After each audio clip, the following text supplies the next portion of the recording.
সাবিরা মা বাবার খেদমত করবা। তার কারণ হলো আমি নবীজি শৈশবকালে বাবা হারায়া এতিম হয়ে গেলাম। আমি দুনিয়াতে আসার পর আমার বাবার দেখলাম না। এ মুসলমান, আল্লাহর হাবিব সাল্লাল্লাহু আলাইহি ওয়াসাল্লাম দুনিয়াতে আইসা নিজের বাবার দেখলেন না। 7 বছর থেকে 6 থেকে 7 বছরের বয়সে নবীজি মারে হারায়া এতিম হয়ে গেলেন। ঠিক কিনা জুড়ে বলেন। নবীজি একদিন পাহাড়ের কিনারায় দাঁড়াইয়া চোখের পানি ফেলে অঝরে কাঁদতেছেন। একজন আগন্তুক দৌড়াইয়া হযরতে আমিনার কাছে আসলেন। আমিনা, ও আমিনা, তোমার সন্তানকে এই পাহাড়ের কিনারায় দেখে আসলাম, কান্না করতেছে। নবীজির মা দৌড়াইয়া নবীজির সন্ধানে বের হয়েছে।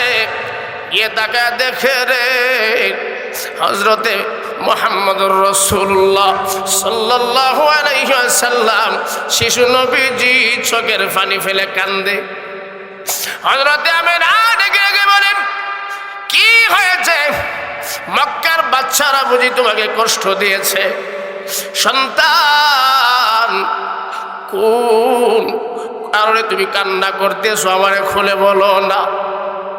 নবীজি ডাক দিয়া বলেন, মা গো, ও আমার আম্মা, আমার বাবার কথা আমার স্মরণ হয়েছে। মা, আমি তাকে দেখি গো, সন্ধ্যার সময় মক্কার শিশু বাচ্চারা এই মাঠের মধ্যে খেলা করে। তাদের বাবারা তাদেরকে সন্ধ্যা হয়ে গেলে চুমু দিয়া কোলে করে বাড়িতে নিয়ে যায়। মা গো, আবার বলো না আমার আব্বা জান কোথায়? হযরতে আমিনা শিশু নবীকে নিয়ে শ্বশুর আব্দুল মুত্তালিবের দরবারে চলে গেলেন। আব্বাজি, আপনার নাতি তার বাবার দেখতে চায়। আমি কেমন করে গো আব্দুল্লাহর সন্তান আমার সন্তানকে দে? নবীজি বাবার জন্য কাঁদে রে, বাবার জন্য কাঁদে।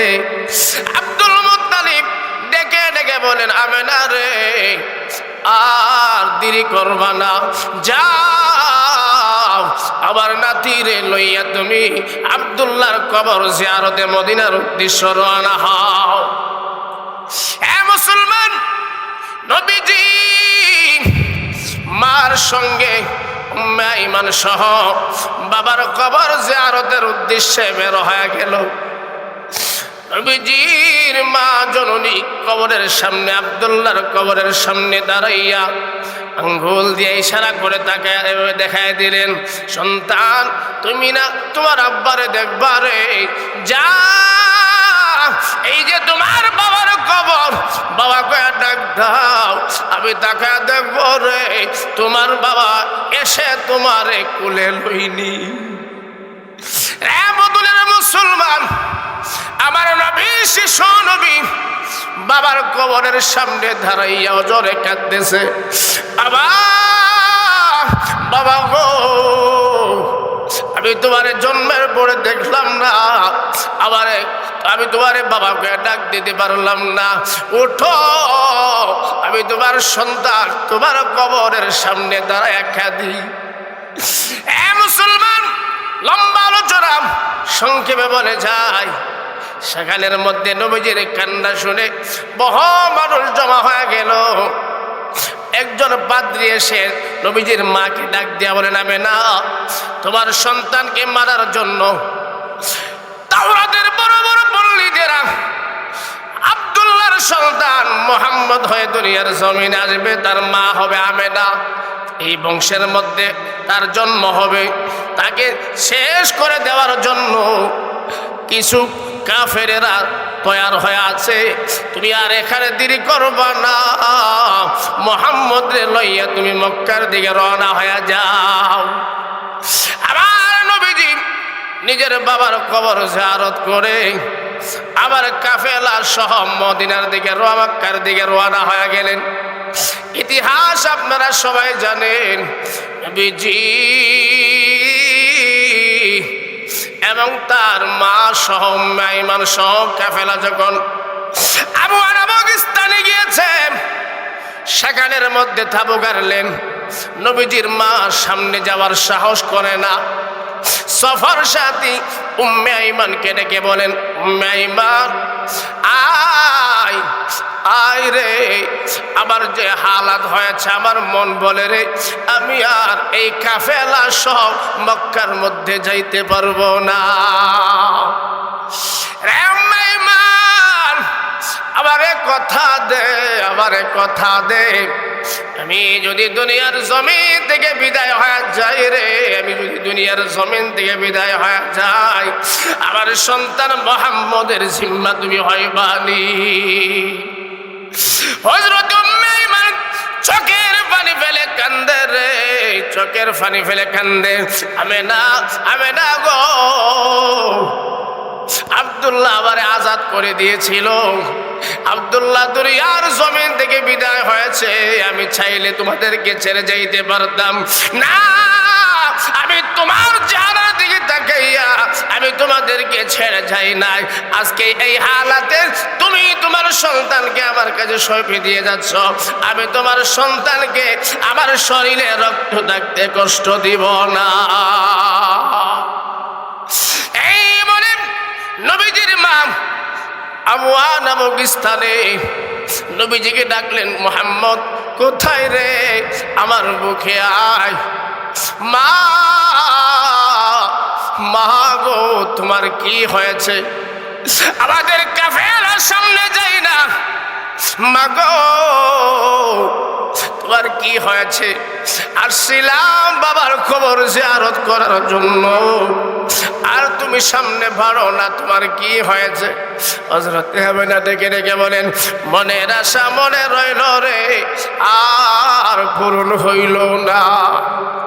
ভাবছিলাম তুই বড় হবি, আমার মা গয়ে ডাক দিবি, কিন্তু সন্তান আমার মনে হয় আমি আর তোকে নিয়ে মক্কার ভিতরে যাইতে পারবো না। আইরে সন্তান আমি জীবনের শেষবারের মতো ধরে আমি আদর করে দেই। এ মুসলমান, নবীজির মা সেখানে ইন্তেকাল করলেন। ইন্না লিল্লাহি ওয়া ইন্না ইলাইহি রাজিউন। নবীজি মাকে হারাইলেন, বাবাকে দুনিয়ার জমিনে এসে দেখলেন। আমার নবী ডাক দিয়া বলেন, সাহাবীরা রে, ও আমার উম্মতেরা, মা বাবা যাদের দুনিয়ার জমিনে জীবিত আছে তাদের খেদমত করবা। যদি তারা অমুসলিম হয়, যদি তারা কাফের হয়, তারপরেও মা বাবার সামনে দাঁড়াইয়া, মা সঙ্গে দাঁড়াইয়া, বাবার সামনে দাঁড়াইয়া তোমরা কটু কথা বলবা না, চোখ রাঙায় কথা বলবা না। এটা নবীও বলছেন, আমার আল্লাহ তাআলাও বলেছেন, সুবহানাল্লাহ। এই জন্য আল্লাহ বলেন, ইম্মা ইয়াবলুগান্না ইনদাকাল কিবরা আহাদুহুমা আও কিলাহুমা ফালা তাকুল লাহুমা উফফিন ওয়ালা তানহারহুমা ওয়া কুল লাহুমা কাওলান কারীমা। সুবহানাল্লাহ জোরে বলেন। প্রশ্ন করতে পারেন, হুজুর আমার মার সঙ্গে আমার বাবার সঙ্গে কি আচরণ করব, কেমন ব্যবহার করব, কেমনে করব গো? এটা আমার আল্লাহ তাআলা বলেছেন, হে আমার গোলাম, তোমার মার সঙ্গে তোমার বাবার সঙ্গে কেমনে আচরণ করবা, কেমন ভাবে কথা বলবা, তোমার মার সামনে দাঁড়াইয়া তোমার বাবার সামনে দাঁড়াইয়া এমন ভাবে কথা বলবা রে, কাউলান কারীমা আও কাউলান জামিলা। সুবহানাল্লাহ জোরে বলে। মার সামনে দাঁড়ায়া, বাবার সামনে দাঁড়ায়া চোখ রাঙায় কথা বলবা দূরের কথা, আল্লাহ তাআলা বলেন তাদের সামনে দাঁড়াইয়া সুন্দর সুন্দর কথা বলবা। সুবহানাল্লাহ। মুসলমান, আমি আপনি দুনিয়ার জমিনে যেদিন মাকে শেষবারের মতো লাথি মেরে দুনিয়ার জমিনে আগমন করি, বিজ্ঞানীদের কথা আমাদের বিশ্বাস হয়। বিজ্ঞানীরা বলে রে, সন্তান দুনিয়ার জমিনে মার কলিজার মধ্যে যেদিন শেষবারের মতো লাথি মারিয়া দুনিয়ার জমিনে আসে, মা অজ্ঞান হয়ে জমিনের মধ্যে পড়ে রইল। সন্তান ভূমিষ্ঠ হওয়ার পর সন্তান যখন কান্না করে, বিজ্ঞানীরা বলেন মার কলিজার মধ্যে লাথি মারার সঙ্গে সঙ্গে মার কলিজার মধ্যে একটা ছিদ্র হয়ে যায়।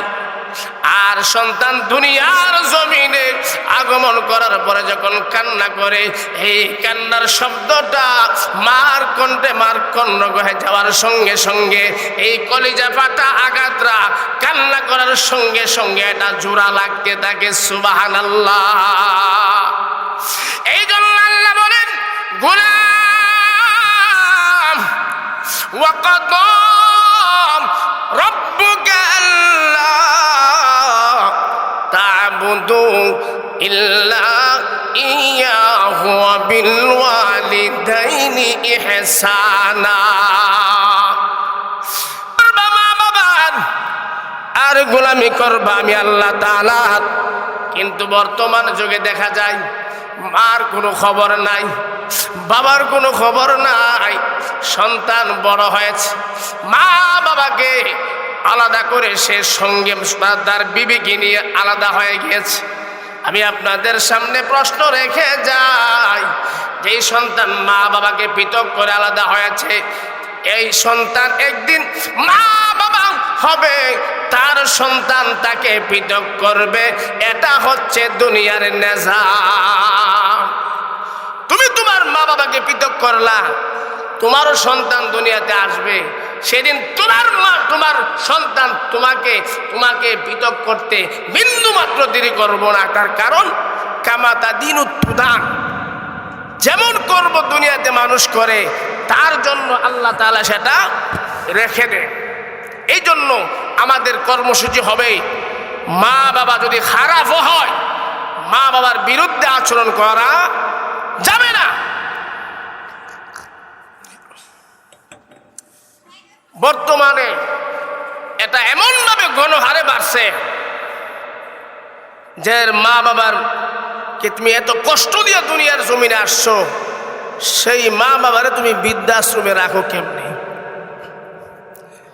আরে মা বাবার মাধ্যমে যে তুমি দুনিয়াতে আসছো, আল্লাহ তো তোমাকে আসমান থেকে ইরাল মাইরা এই বোতলের মধ্যে ফেলে তোমাকে পাঠাইছে না। আমাদেরকে তো আল্লাহ তাআলা আসমান থেকে একবার কমপ্লিট বানায়া প্যাকেট কইরা তুমি জমিনের মধ্যে ফেলাইছে না।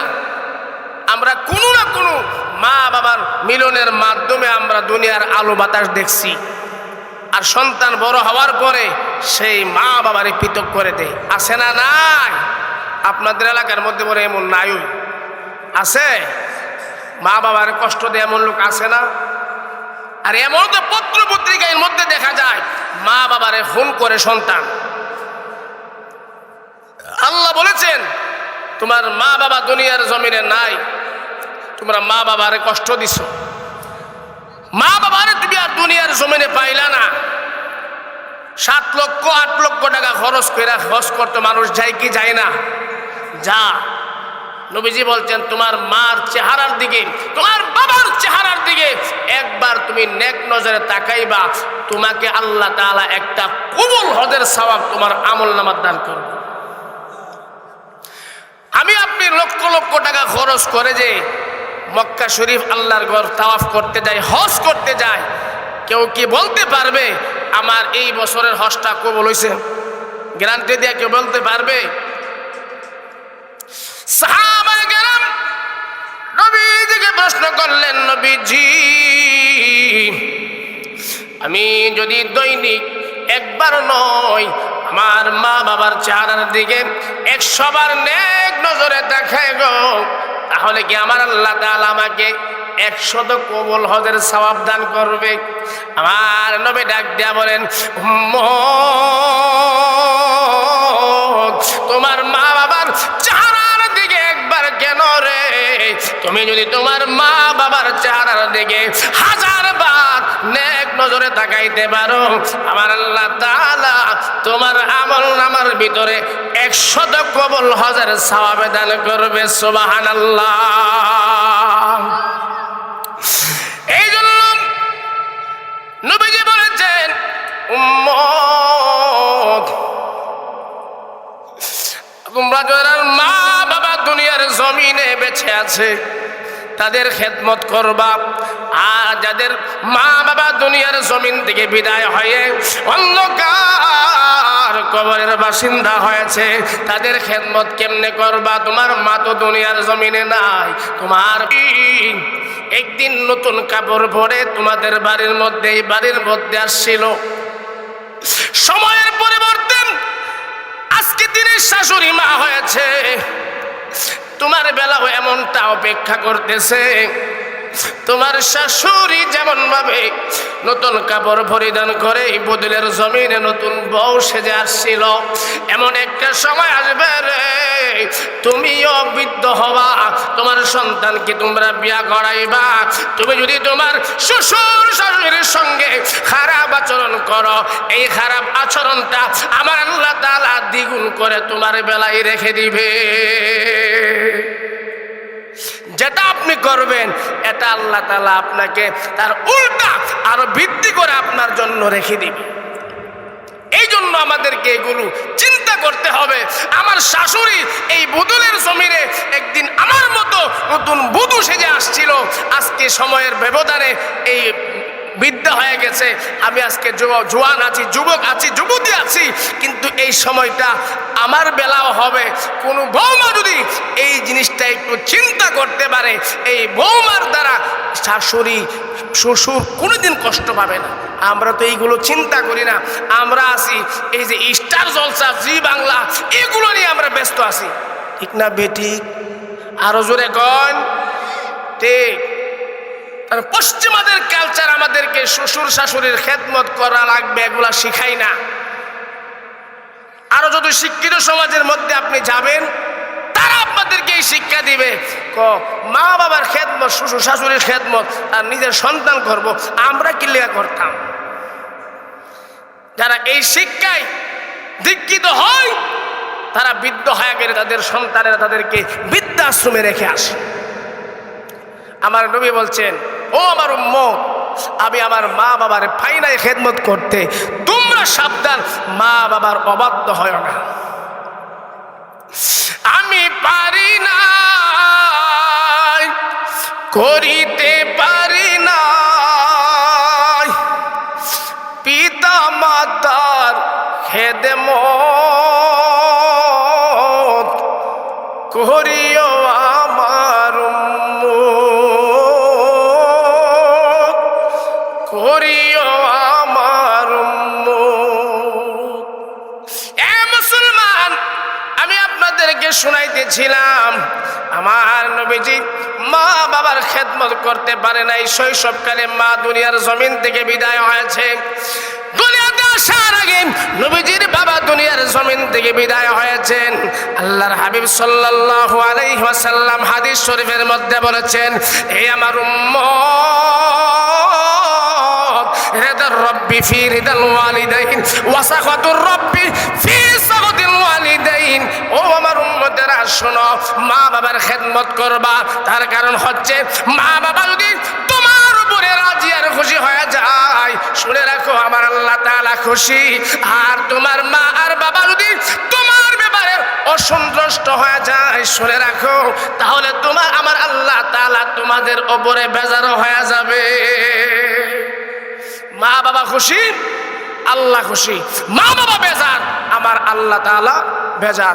আল্লাহ তাআলা বেজার হয়ে গেলে আমাদের আখিরাত শেষ।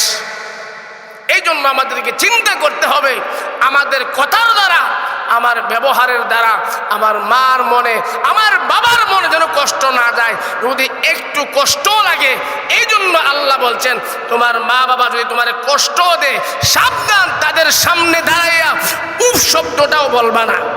তার কারণ তারা তোমাকে জন্ম দিয়েছে, তুমি যে উফ শব্দ করবা এটাও তাদের কলিজার মধ্যে আঘাত লাগবে। তোমার মা বাবার দ্বারা তুমি কষ্ট পাইলে অগোচরে গিয়া কান্না করো, সাবধান, সামনাসামনি কান্না করবা না। তার কারণ হচ্ছে তারা তোমাকে জন্ম দিয়েছে, আর তোমাদেরকে যেহেতু জন্ম দিয়েছে তুমি তাদের সামনে চোখের ফেনি ফেলে কান্না করবা, এটা তারা বরদাস্ত করতে পারবে না। আর কপাল খারাপ সন্তান এই মা বাবারে বৃদ্ধাশ্রমে রেখে আসে, তার একটু দিনের মধ্যে লাড়াও দিন, আছে না নাই?